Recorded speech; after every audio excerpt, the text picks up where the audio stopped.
No, I was still thinking states, but I found that data set. So I thought we could pull some data from there, but I was still thinking states. Yeah. Did you see the one that I made that was just like just so that I have one this that's one? super like. That's what I was. All the states. How you doing, Roland?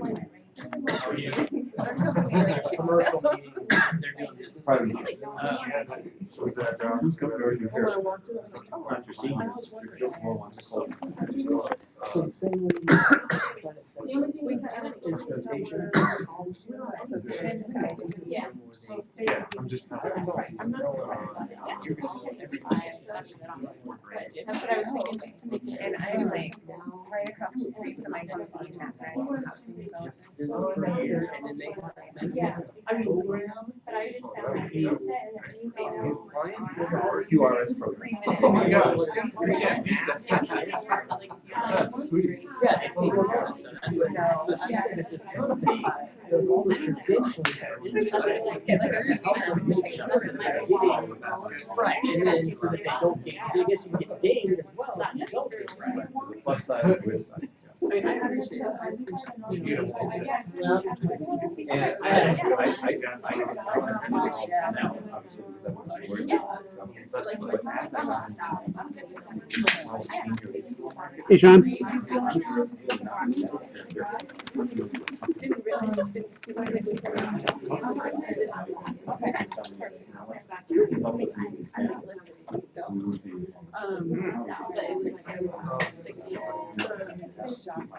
Hi, Sean. Like when they were like,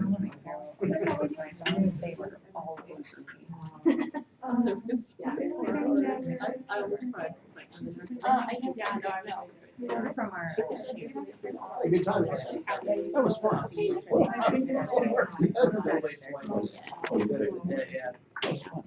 Yeah, you can come on and play with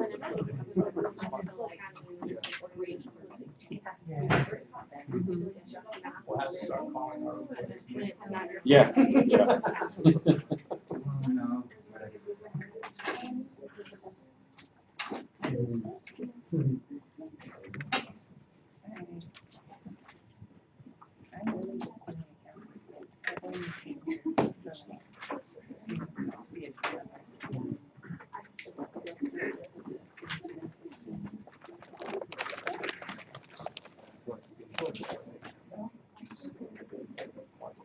I have a question to show you.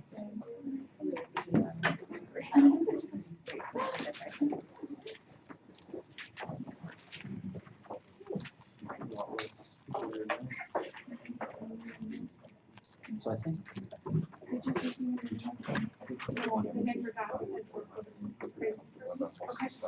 Games tonight. All I did was send him the data set, and I said, this is some data that we can probably got. So I sent some response.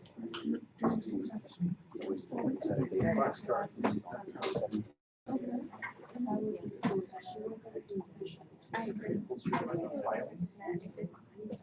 What we're, yeah, I think it's the right.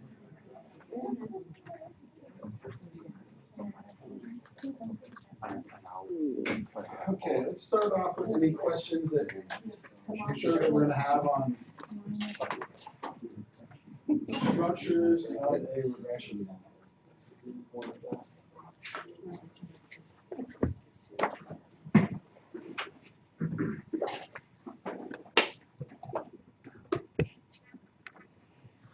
Linear model.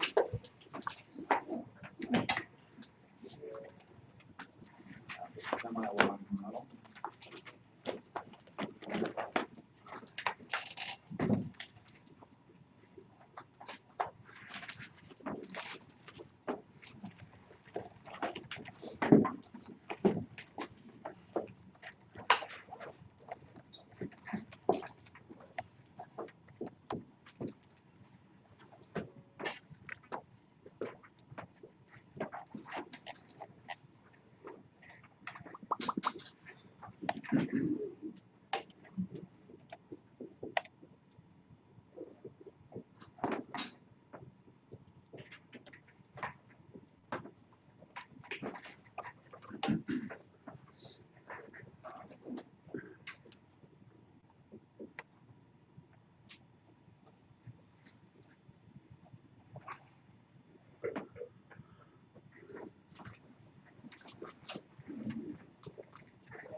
Okay, so.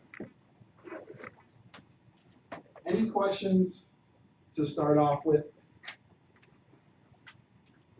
On just a linear model structure when we run a regression. So we have we're estimating y given a set of x's. And we're going to keep this simple for this explanation. So B0 being on Y and Yep. B1 being on X, right? So if we were to graph this being y axis, this being the x axis, B null is our intercept, and the slope of the line is going to be our beta 1.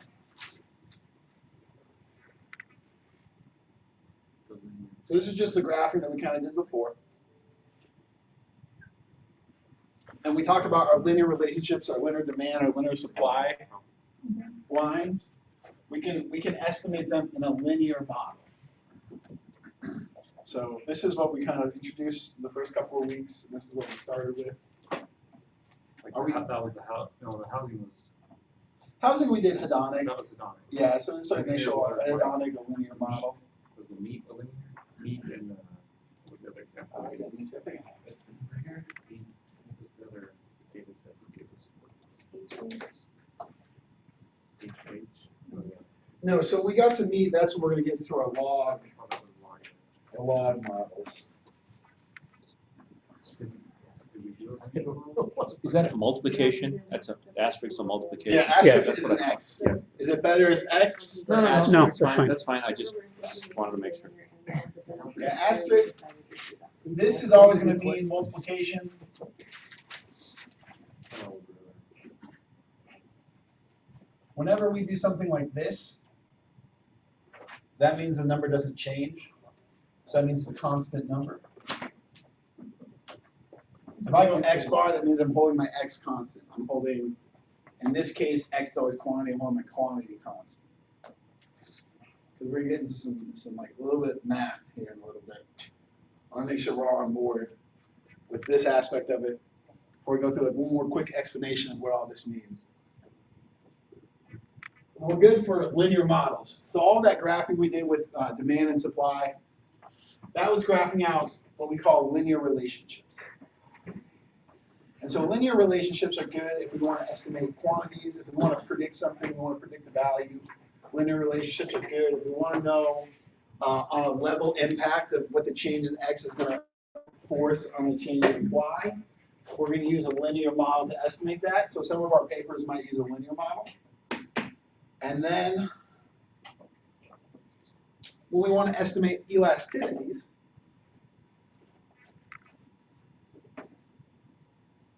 so we'll call this, almost picked up that pencil sharpener.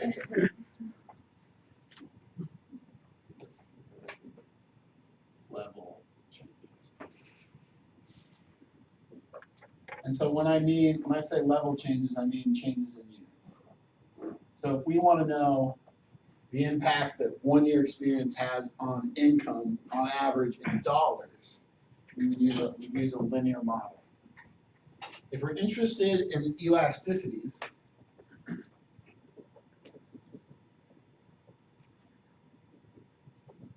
and estimating elasticities, we're going to use a log model.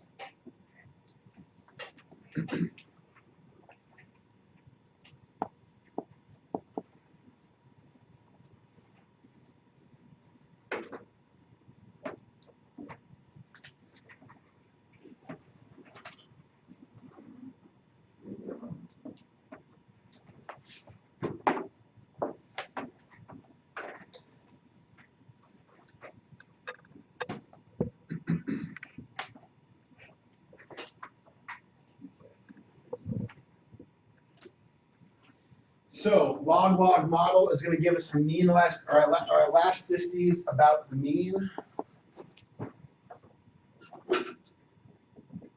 at mean values. And we talked about this a little bit last week in a review in our study session. Elasticities is the percentage change in our y variable when we have a percentage change in an X variable. Or we talked about it as being our percentage change in our quantity demanded when we have a percentage change in price. And we talked about own price elasticity, and then we talked about cross price elasticity, and we talked about income elasticity. So we want to estimate these elasticities. The best way to do so is use a log-log model. And that means we take the natural log of our y variables, and we take the natural log of our x variables, and those are the variables we use to estimate our regressions. It's okay? Now, do we want a mathematical explanation of why this is? Or are we just okay with that sort of idea? I mean, I don't, Statistics, do we have to, is that gonna come up? in log, no, log models won't come up in statistics. Is there another class? Not let's I not. don't think log models would come up. He just wanted to use log models in case, to introduce them in case someone wants to estimate elasticities. I don't. Or like estimate responsiveness to change. You guys have a data set where like he did in the quantity of beef, we want to see how responsive the quantity of beef consumption is to, say, the price of beef or the price of chicken or the price of pork. That's kind of an elasticity. Now we can talk about the level change of the quantity of beef demanded when we change the price of beef. But if our data set is expanding over many years, how much sense is that going to make beyond, say, 5 years ago? So if we're talking about the quantity of beef change in price versus the change in beef price, 5 years ago, there could be a structural break in the differences between those two sets of data. One thing being inflation, the second thing being just general prices and markets changing over time. If we were to do something with the price of gasoline and we were to hit about 2002, your model is going to break down. You're going to start to have some sort of structural change of what you're estimating. So what log allows us to do is measure these sensitivities to changes instead of measuring levels and changes. So instead of measuring how many pounds of beef consumption goes down in America when the price of beef goes up 50 cents a pound, that's kind of an abstract idea to talk about 10 years ago. Now, if we talk about a 10% change in the price of beef 10 years ago, what does that change in percentage changes in quantities? That's more realistic to us, and that's more interesting to us in the here and now. So that's part of the reason why he wanted to introduce log-log. If we're doing these semi time series or these extended things over extended periods of time, we're estimating these variables over extended period of time. Sometimes it's a lot more practical from a business standpoint to think about those in sensitivities to change than it is to think about those in levels of change. Any questions on that? So if your p-values kind of are low or are not good when you do the linear model, should you switch to the log-log and analyze it in that? You could. Okay. So, and your p-values being low is good. So your p-values are high. That's what I meant. Yeah, I meant Yeah. they were bad. If you don't have significance, you can change to log-log model. It's also, from a more like complex statistical standpoint of things, we start transposing variables with logs when relationships don't appear to be linear and they appear to be exponential in some form. Because when you graph out the log of a variable, we can show that too. When you graph out the log of a variable, the relationship is different.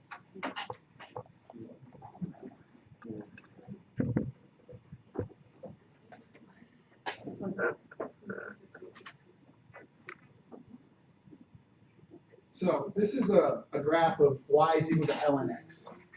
Now ignore the fact that we're on a negative axis, just look at this relationship. That relationship is structurally not linear.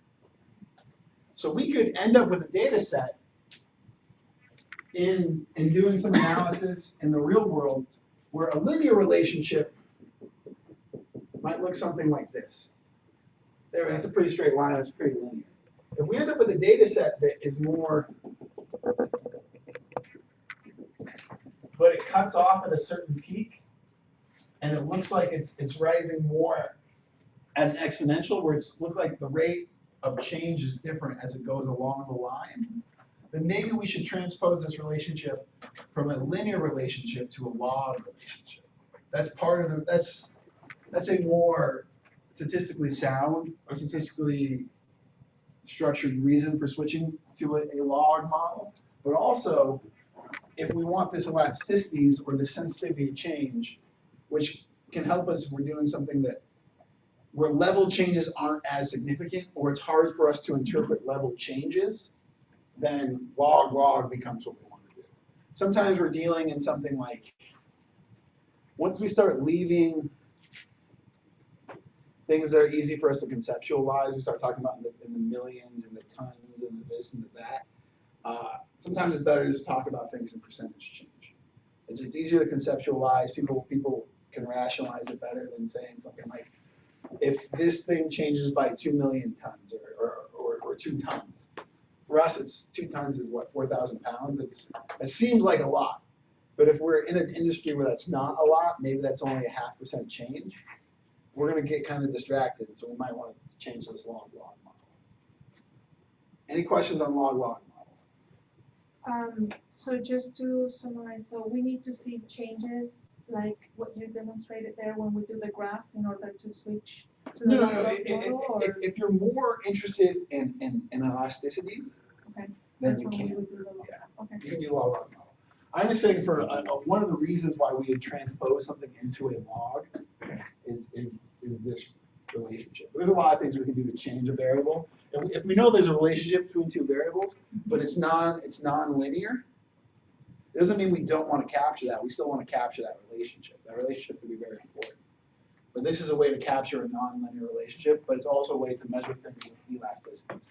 And so essentially what happens, what our beta 1 is telling us, it's telling us what a percentage change in X is going to elicit. So before we get to that, let's talk about semi-log.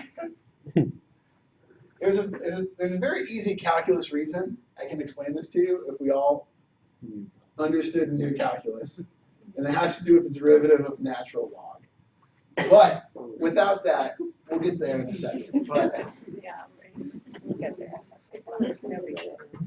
let's talk about the semi-log model. What is the semi-log model good for? A semi-log model gives us percentage changes. So, and we'll say level 2 percentage changes. A semi-log model, we take the natural log for a y variable, we leave our x variable in level form. And what that would mean is if we're doing income per se, and we took the natural log of income, and then x as being years of experience on the job, a 1 year increase in years of experience will cause a beta 1 times 100% increase in y. So a level change in x is going to cause some beta 1% increase in y. So beta 1 is going to be a variable that's going to be less than 1. It's going to be some sort of decimal. And so when we multiply it by 100, then we get that percentage change increase in y. And so that's interesting to us if we have, I mean, for a lot of reasons, we could want to know what the percentage changes in y. If our y variable isn't as important in the interpretation, usually if our y variable is in dollars, we might want to leave it in level. But if our y variable is in some other outputs, units of production, units sold, something like that, instead of dollars, then maybe we want to know what's our percentage change in our y or percentage change in our y variable when we use a unitary movement in our x variable. What is income in that semi-log model? Your Income is y. income is y, and you're looking at percentage change in your other variables. No. X is going to be experience here. Okay. So what we're saying is when we increase experience by 1 year, we go up by 1 year in experience, then we would end up having a beta 1 times 100 to get our percentage increase in Y, or change in Y. So beta 1 is equal to positive 0.07. Then what we said is holding all other attributes of a person constant. If we increase that person's if we increase the person's experience by 1 year, we expect to see a 7% increase in that person's income. So this person with these set attributes in this data set, if we keep those attributes the same, but he had 1 more year of experience, we expect his income to be 7% higher. That's what we're saying. And that's our semi-log model.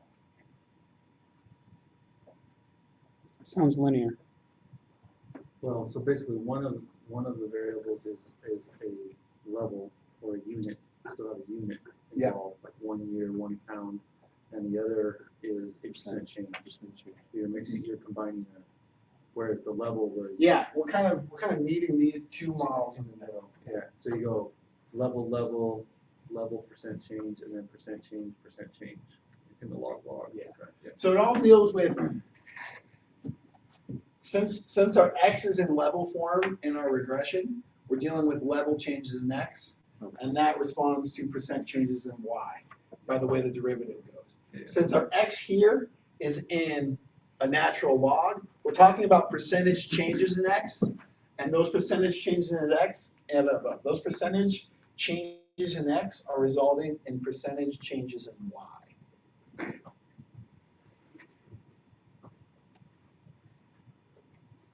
So, any questions about semi-log?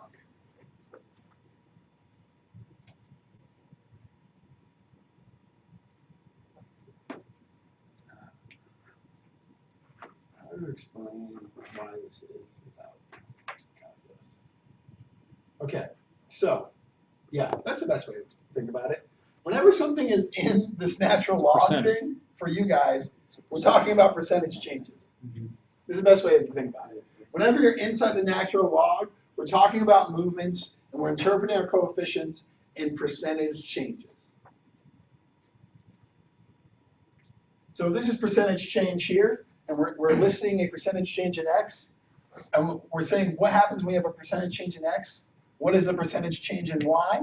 The percentage change in y over the percentage change in x, or the rise over run for this equation is going to be our elasticity.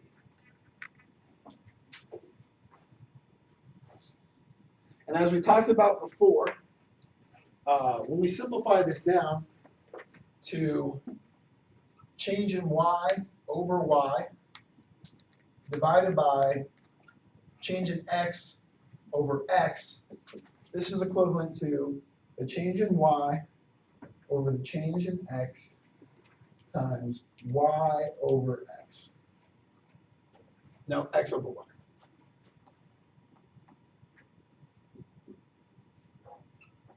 And to get to that, you just did the reciprocal, you multiplied by the reciprocal of the denominator, right? Yep, I flipped, what I did is I flipped this guy upside down. Right.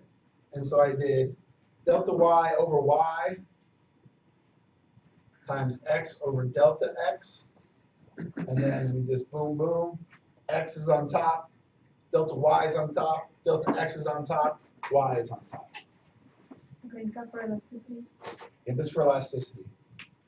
And so essentially what our betas are giving us is if we take the mean of x and the mean of y times the delta, the change in y when we change x, which in a perfect world would be this beta 1, that's what our beta 1 is for our log model.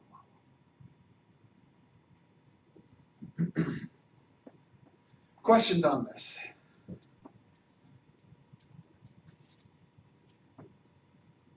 Are we fully confused or semi-confused? I guess my question. We're log. We semi-confused. So is it really kind of like a gut, so when we're writing our paper? Yeah. Is it really in how we want to interpret the data? Yes, So, for this okay. class it is. That's Yeah. okay. Because all we're doing right now is paper, that's the big thing, right? I mean, so how do we apply this to the paper? That's the, He's just trying to give you, and then in the classes coming forward, we'll go over supply, demand, elasticities, consumer behavior, producer behavior. And that will give you some more structure in economic theory with which to interpret the findings of your paper. I think what he's trying to do is just give you the tools in order to do this paper. You're gonna touch on he called it the LPM, probability model. Linear probability, yeah, we can have a second. I don't know if that was one more after those, but. I mean, this is a linear probability model, more or less. But we can talk about that in a second. So the hedonic model, and then you got the linear property model, right? You got those two other. So Right. hedonic model, How does that sort of, hedonic model is, I understand what is used. these are structural models. Okay, These are different than those two things. We'll get to those things in a second. These are the structural transformations you can put your variables through. So, and all of these, we're changing our variables in some way before we estimate. We're doing some sort of order of operation on these variables, and then we're estimating the regression. A hedonic model is just a way of thinking about something. A hedonic model is, we're saying like something is like a house. We're talking about a house. Think about it as a pizza. We're not just saying it's a pizza. There's different types of pizza. So we can start putting different things on the pizza, and it changes structurally what the pizza is. Now, if not all pizzas are alike, if there's a pizza that's like a meat lover's pizza, I'm going to be like, oh, that sounds good. And if the pizza with olives on it, I don't like olives. I disvalue olives. That changes the value of the pizza. The same way with a house. Depending on the attributes of a house, the value of the house is dependent upon those attributes. Or a car. Depending on the attributes of a car, the value of that car is dependent upon those attributes. So a hedonic model means we're estimating the value of something, or we're estimating the value of some y based on the things that make up that y. And so it's a hedonic model in that way. And so for hedonic models, semi-log makes sense, yeah. You can do either semi-log to talk about percent changes in the value of that item, or the thing we're trying to maximize in the item, or we can do a linear model. We could probably even do a log-log model for some sort of hedonic thing, honestly, if we really wanted to force ourselves into it. But usually, for like houses especially, it's either going to be linear or semi-log. So you think about it as, what does adding one bedroom give us in value back? And that can either be value back in dollars or value back in percentage of the value of the house. That's a hedonic model. A linear probability model is, instead of estimating a level value, we're estimating the probability that something occurs. So take, for example, I'm selling insurance policies. And I want to find the probability that someone's going to actually use their insurance policy at some point within a given time frame. I have a given time frame, and if they use their insurance policy within this given time frame, I lose money. So what I need to do is I need to find customers that don't use their insurance policy within a given time period. I need to find customers who buy my life insurance and don't die within the first 5 years. That's my goal. I don't want you to live, if you live for 5 years and a day, I get that extra payment, and then thus you become a profitable life insurance policy on my books. So what I do is I can segment people out based on their personal attributes. I can find the likelihood that they die in 1 year. So if you die within a year, your y variable becomes 1, and if you don't die within a year, your y variable becomes 0. And so I see if I change a person's age, if I change whether or not that person is a smoker, if I change something else, does that affect the probability here that they die within the first year? So that's our linear probability model. We have some sort of event that occurs. It's a 1-0 event. It's a binary event. It either occurs or it does not occur. And then I try to find things to estimate what's the likelihood that thing's going to occur. So a lot of times, linear probability models, which evolve into logits and so forth, but we don't need to know logits for this class. Just need to know that these probability type models are really popular in business environments. Actuaries, like insurance actuaries. Actuarial stuff they're very popular in, because even though we can try these estimates of outcomes of production or outcomes of pricing, that type of data is hard to find. But we know within a production scheme of things, we know that some points within our production scheme, good things and bad things happen. So I work for a credit card company. I have to find out whether or not someone's going to charge off within a year of getting a card. So I look at the personal attributes of all these people who had a card for a year, and a certain portion of them have charged off, and a certain portion of them haven't. And I try to see, based on what variables, can I predict the likelihood that you're going to charge off when you give you your card. So stuff like that. Questions? So all the papers, no matter like what we're doing, we need to find, like when you're choosing the variables that you're going to look at, there just needs to be probability. And all of like, these are all have to do with probability. Probability, this is gonna happen with that. That's only the linear probability model. It's one type of model. You can estimate level impacts on something. You can do prices or revenue or income, and then estimate what a level change in something has a level change in income, or a level change in something has a percentage change in income, or percentage change has a percentage change in your variable. But if you're doing something where your y variable is a probability, a binary of 1-0 outcome, then you can use the linear model and do a linear probability model.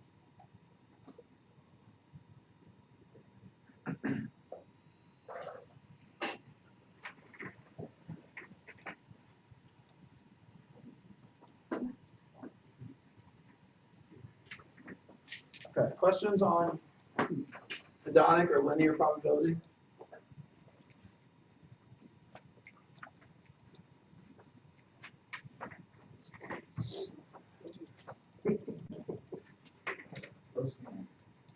Alex Wood's pitching also. The Braves traded Alex Wood for literally nothing, and I was so pissed. And then now he's like good.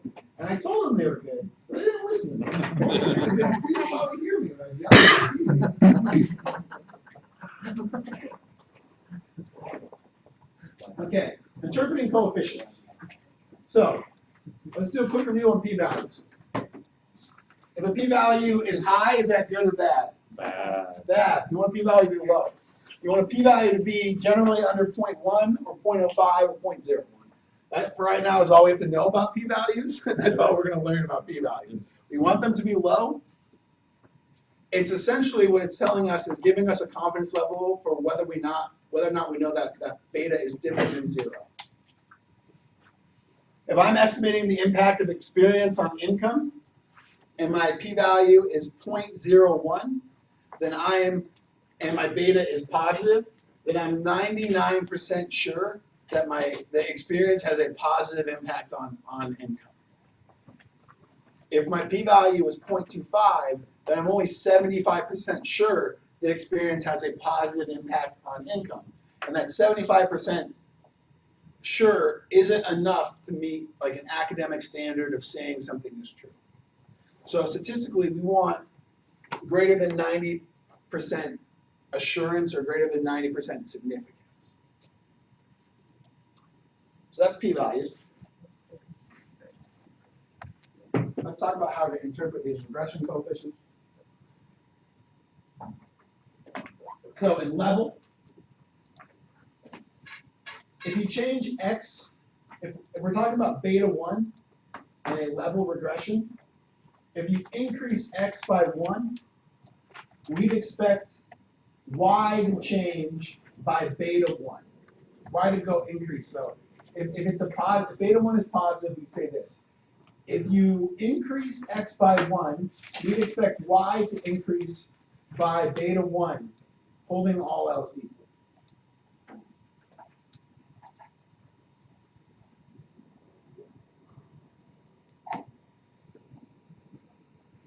So this is going to be important. This is a good website for this. As part of your paper, once you run your regressions, is going to be interpreting your coefficients. In your paper, he gave you as example, they were in a semi-log.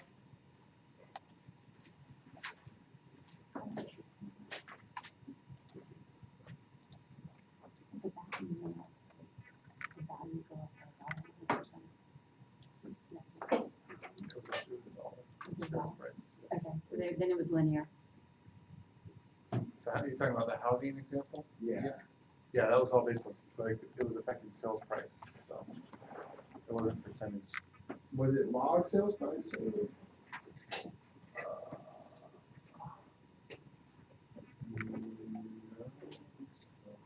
A couple of the variables were, Nothing was a 1-0, percentage. but nothing was a. Nothing was in a percentage. Okay. One of zero is called binary. Okay, let's talk about that too. We'll get to that. Triple coefficient. So, yeah, an x, a 1 unit increase in x results in a beta 1 increase in y, all else being held equal. If our variable is a binary variable, which is a 1-0 variable or an indicator variable, let's just take, for example, our income example. If we're estimating income based on x and x is binary, x is union participation. If 1, that person's in a union, and if 0, that person's not in a union, the way we interpret that beta is if a person is in a union, then their income will increase by beta 1. Since we're doing unitary changes cause beta 1 changes in y, if we're doing an indicator variable or a 1-0 variable, it's just going to be the change is just going to be equal to the full beta 1 value. Questions on that? What is epsilon in this example? It's an error term. So whenever we have this epsilon thing at the end here, we're talking about an error term. It's everything that I can't control for. So if I'm running a regression where I'm estimating income, ability. Some workers have different abilities. 2 people can go to college, they can get the exact same degree from the exact same university, and they can have different general abilities, different general drives or character things that I can't control for in a data set. That's going to change their income inherently. There's also going to be, depending on what economic literature you read, sometimes you try to control for everything, and they say the error term is equivalent to discrimination of some sort. That's how discrimination literature interprets this error term. But and that's just for income type regressions. But this error term is everything I can't control for. If we're talking about the price of beef thing, if there was a big spout, here's a good one. So the price of beef, the quantity of beef based on the price of beef, the price of pork. In like 1998, Oprah was like, don't eat cows because mad cow disease.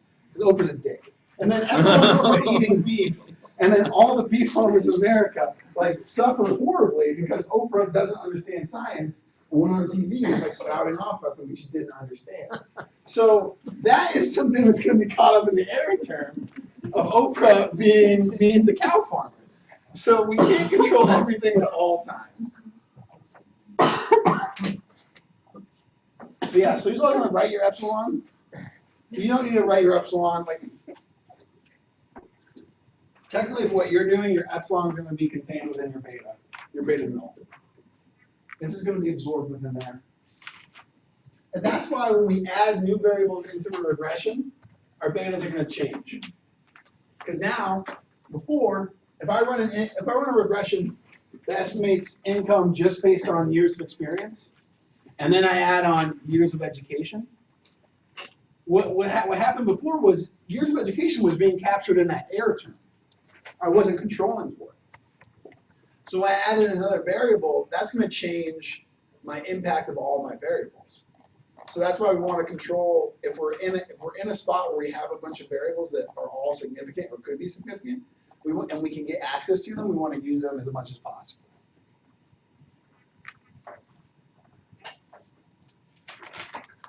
Okay. Let's talk about semi-log. Or log level, which he said not to call log level. I was always taught to call log level. So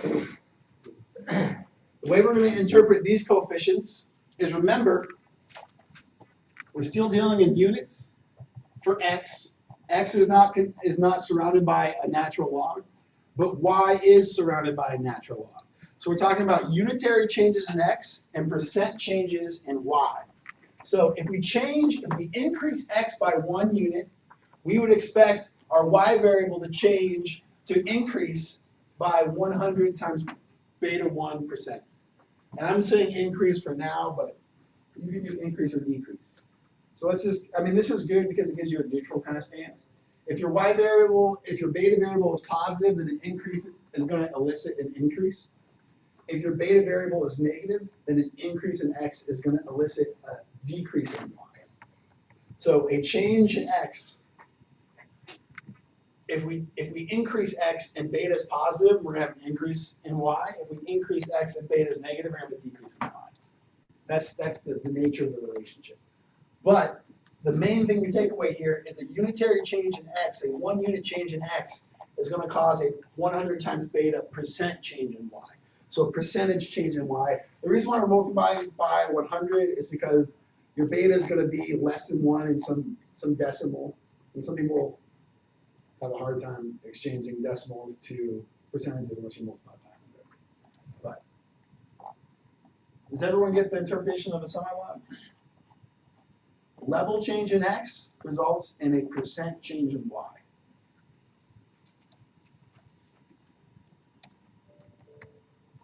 Okay. Now, we're going to ignore level log. But if we do a log-log model, if we change x by 1%, we'd expect y to change by beta 1%. A 1% change in x is going to result in a beta 1% change in y. So we run a log-log regression where y is income and x is experience.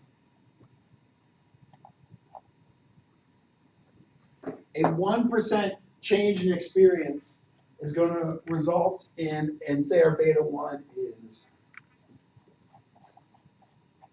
0.07 again. Say our beta 1 comes out to 0.07. What we'd say is a 1% change in experience is going to result in a 0.07% change in y. So in order to get a 7% increase in income in this example, is we'd need a 100% increase in experience. So 100% increase in experience would move this decimal over twice, and then we get a 7% increase in income. So with that said, we could also reverse, like the least experience you have, then No, we're always going to interpret it as x is affecting y. We can reverse and say a 1% decrease in experience results in a 0.7% decrease in y. Or say,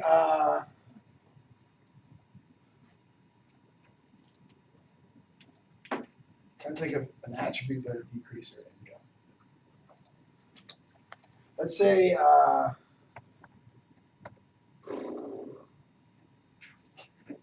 let's change examples to make this easier for me. And we can call this the price of chicken. And we can call this the quantity of beef.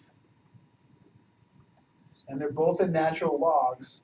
And we can call this beta negative 0.1. Negative because they're still. Oh, shoot, there. They should go in the same direction. Let's do this. Let's, instead of price of chicken, let's just say, we'll say the price of cheese. Talk about cheeseburgers. So, if we're estimating the quantity of beef consumed based on the price of cheese, and our coefficient comes out as negative 0.1, what we're saying is a 1% increase in the price of cheese results in a 0.1%. So 10 basis points change in the quantity of beef consumed on average. Negative, goes down, drop. A 10 basis points drop in the average quantity of beef consumed. Can you say that one more time? What did you say? So 1%, so since we consider them complements, cheese and beef, a 1% increase in cheese results in a negative 0.1% decrease in the quantity of beef, or a 10 basis points decrease in the quantity of beef. That's usually, once we get into points of percentages, we usually just go down to basis points. And basis points is 1/100th of a percent. So 0.1 is 10 basis points, 0.01 is 1 basis point. Questions on these interpretations? Would it be too much to us to like go back to the linear model and give us a quick examples, like? Okay, yeah, so let's just go back to, if we were gonna estimate this quantity of beef with the price of cheese. Uh-huh. So what it could be is, this could end up, our beta could be equal to 1.2. And so this is our price of beef in dollars. So if we say, if the price of cheese goes up by $1, then the quantity of beef consumed will be, the quantity of beef consumed will drop by 1.2 pounds. This is negative 1.2. So the price of a pound of cheese went up by $1. So the quantity, average quantity, annual quantity of beef consumed by the American consumer went down by 1.2 pounds. And then if it's semi-log, this would come out to be something like beta would be equal to, let's say it's equal to negative 0.06, which means a $1 increase in the price of cheese results in a 6% drop in the quantity of beef consumed.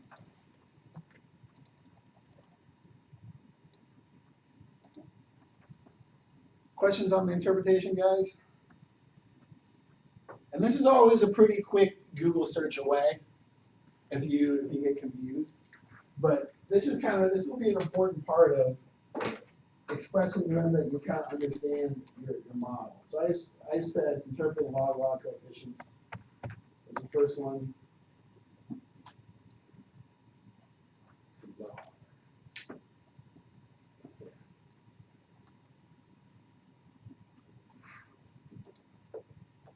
Okay, questions on interpreting coefficients?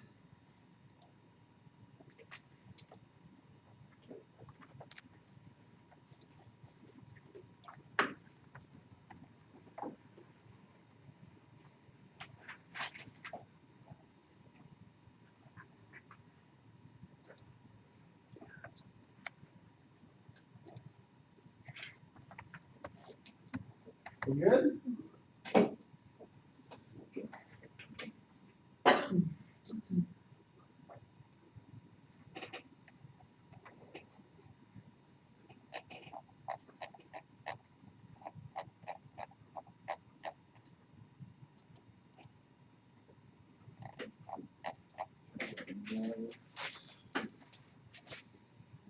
So.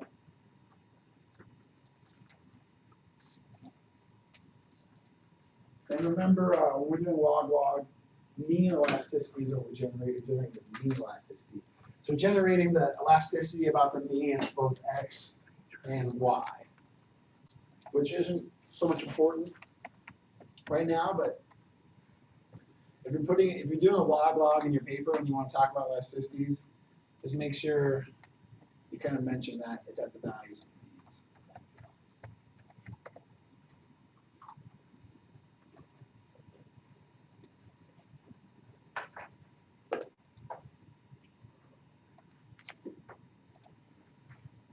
Any other questions from what was covered in class last week? What did you guys go over on Friday?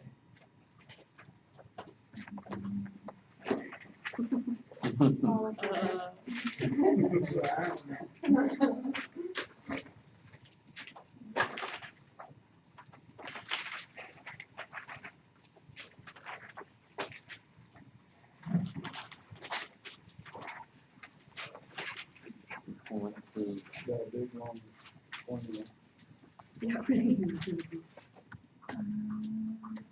price, roll of price? Is that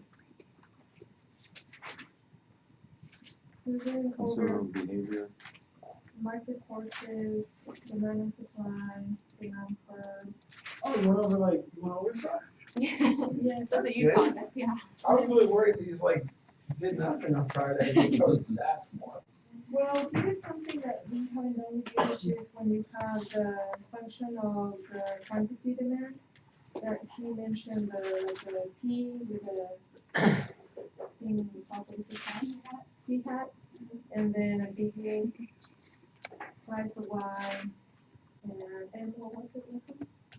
I think it was income, so when it's ambiguous, that was something that we did.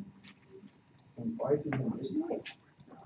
The consumer income.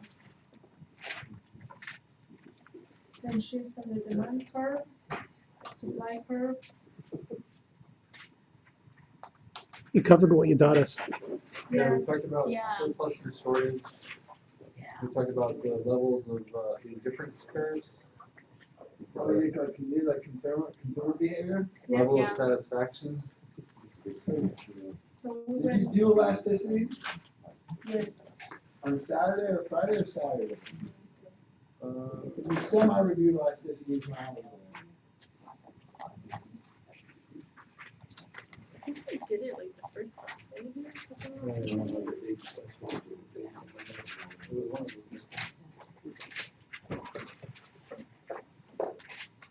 Talked about the budget line.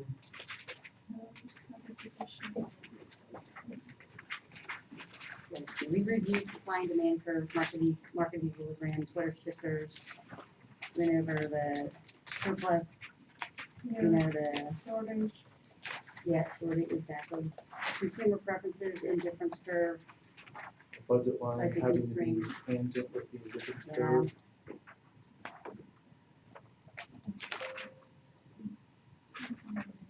How did you get the run? Yeah, we went over Was it a home run? The Dallas knew single to right. Single. consumer behavior. You did difference curves. So you did chapter 2 and then chapter 4? Sure. yeah. Oh, we went over the indifference.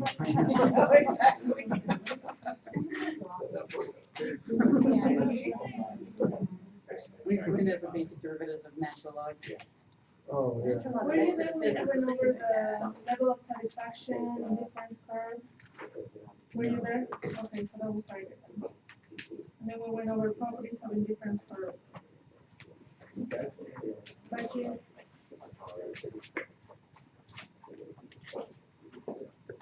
Responsiveness and demand analysis. And then jumping into elasticity. And then we got a little lost with the derivative, what is it, logarithm? Derivative. I think I was there when we did the derivative. That was like,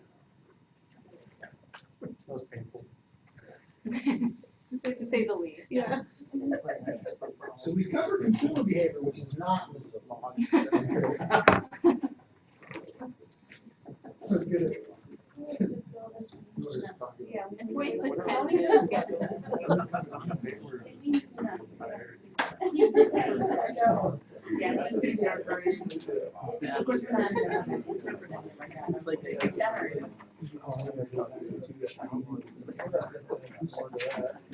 the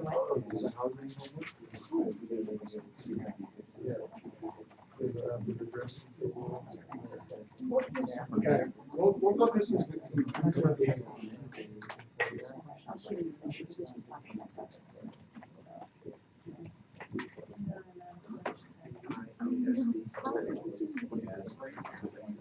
Yeah. Hey, Matt? Yeah. You know, we're, with all these things, you know, we're not gonna get like tested on specifically, right?